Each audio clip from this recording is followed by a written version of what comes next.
The VA has announced one of the largest ever expansions of veteran health care. All veterans exposed to toxins and other hazardous materials during military service will be eligible for VA health care without having to apply for VA benefits first. So joining us with more on this is Dr. Shereef Elnahal with the Department of Veterans Affairs. Dr. Elnahal, can you tell us what sparked this? What made the change for this kind of expansion in care?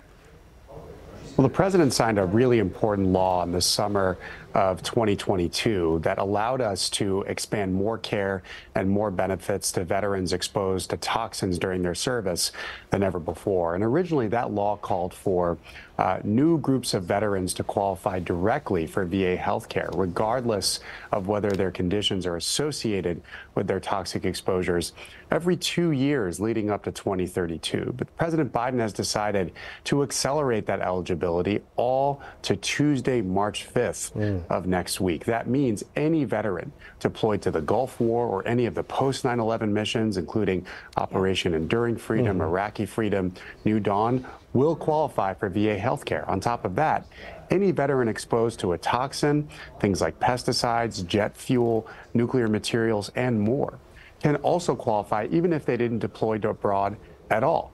And so that could mean exposure on a base domestically or otherwise. And so all of those veterans will now qualify for VA health care on Tuesday, regardless of whether their conditions can be connected to their service. Yeah, this is a really big development. This is huge. Dr. Elnahal, how will the VA determine if a veteran participated in a toxic exposure risk activity and is eligible for this type of health care? Yeah.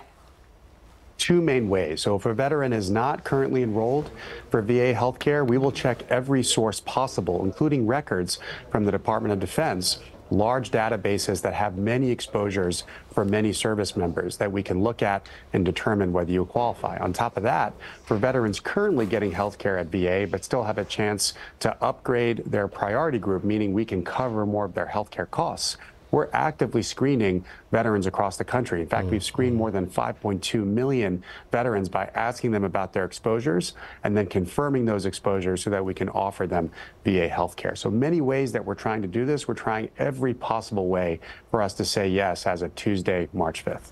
Yeah.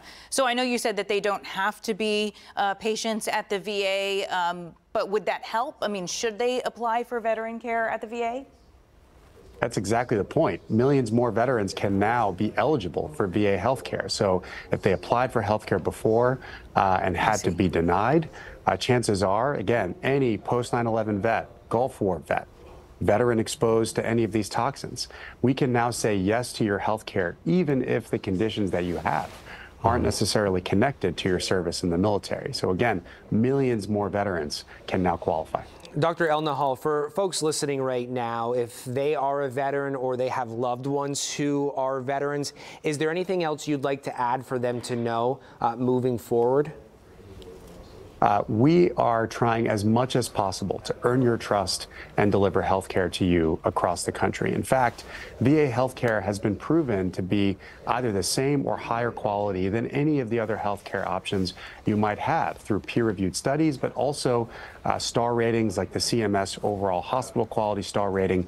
2/3 of our hospitals score either 4 or 5 stars on that scale, compared to only around 42% of civilian sector hospitals. And so we've hired more healthcare workers than we ever have before last year, more than 61,000.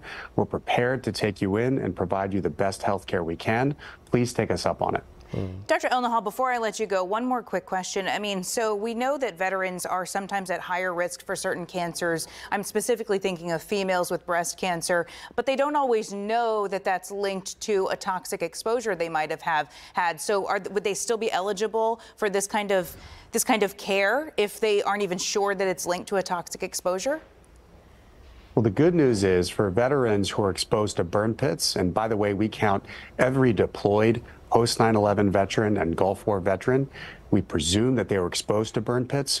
We cover hundreds of cancers and allow those cancers to be what we call service connected and qualify you for VA healthcare, including breast cancer. And we see high rates of breast cancer among the 300,000, actually 600,000 women veterans already in the system. So if you're a veteran with cancer especially, the VA can be there for you in ways that we haven't before. And we really encourage you to apply not only for healthcare, but also for VA benefits. Yeah. So if you haven't been to the VA, maybe it's time to check them out. If you haven't been in a while, probably want to get back in. Dr. Elnahal, we appreciate your time this morning. Anything you'd like to say before we let you go? Just that we are trying to give more care and more benefits to more veterans than ever before.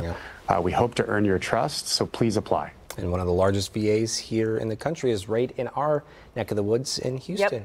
Yep. Okay, thank you, Dr. Elnahal.